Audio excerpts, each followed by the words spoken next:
Hello और जय मसीह की सबको। इस नए दिन के लिए धन्यवाद प्रभु का। प्रभु में सदा आनंदित रहो।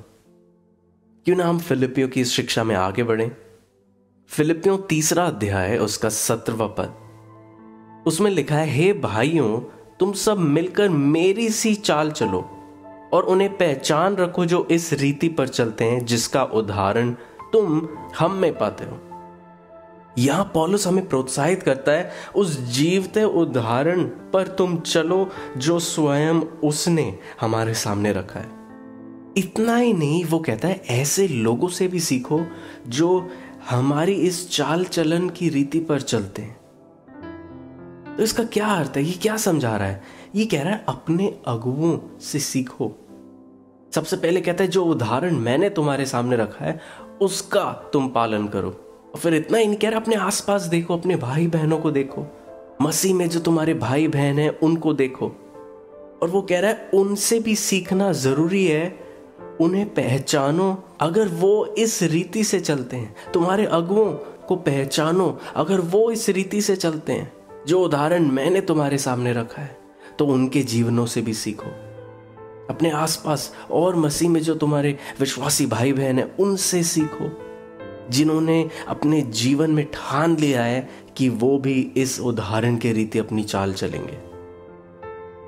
फिर 18 और 19 में वो कहता है, क्योंकि बहुत से ऐसी चाल चलते हैं जिनकी चर्चा मैंने तुमसे बार बार की है और अब भी रो रो कर करता हूं कि वह अपनी चाल चलन से मसीह के क्रूस के बैरी हैं। उनका अंत विनाश है और उनका ईश्वर पेट है। वे अपनी लज्जा की बातों पर घमंड करते हैं और पृथ्वी की वस्तुओं पर मन लगाए रहते हैं। पौलुस यहां आंसुओं के साथ हमें याद दिला रहा है, जो वो पहले भी कर चुका है, ऐसे लोगों से दूर रहो जो अपनी चाल चलन से मसीह के क्रूस के बैरी हैं। अपने जीवन शैली से, मानो उनकी जीवन शैली ऐसी है कि जो कुछ प्रभु यीशु ने हमारे लिए क्रूस पर किया वो उनके लिए व्यर्थ है। अब ध्यान देने वाली बात है, ये कोई बहुत बड़े पापी की बात नहीं कर रहा।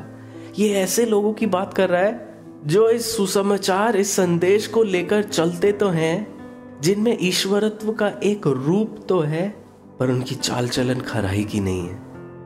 और उनके लिए वो आगे कहता है 19 में, उनका अंत विनाश है, उनका ईश्वर पेट है, वे अपनी लज्जा की बातों पर घमंड करते हैं और पृथ्वी की वस्तुओं पर मन लगाए रहते हैं। ये वो लोग हैं जिनको अपना जीवन, अपना पेट, अपना स्वार्थ, अपनी जीवन शैली, सब लोग इन्हें देखें, सारा ध्यान इन पर हो। ऐसे जीवनों को ये जीते हैं और इसके कारण ये खुद को ज्यादा महत्व देते हैं मसीह यीशु से। और वो इनके लिए कहता है यहाँ पे, इनका अंत विनाश है, जो बस अपने ही विषय में सोचते हैं और अपने पर ही मन लगाए रहते हैं। ये वो लोग हैं जो क्रूस के बैरी हैं। और ये इतनी नम्रता से समझाता है हमें, लिखा है कि आंसुओं के साथ मैं तुम्हें ये लिखता हूं, ये कहता हूं। रो रो कर वो हमसे ये कहता है कि ऐसे लोगों से सावधान रहो। तो आज समाप्त करने से पहले मेरा एक सवाल है, आपको क्या लगता है पौलुस क्यों रो रो कर इस बात को हमसे कहता है? क्यों उसकी आंखों में आंसू थे जब वो इस विषय के बारे में लिख रहा था? सोचिए, प्रभु से बात करिए और अपने विचारों को लिखिए, जो कुछ आपके मन में इस विषय में आता है। तो आज के लिए इतना ही। प्रभु आपको आशीष दे। थैंक यू और बाय।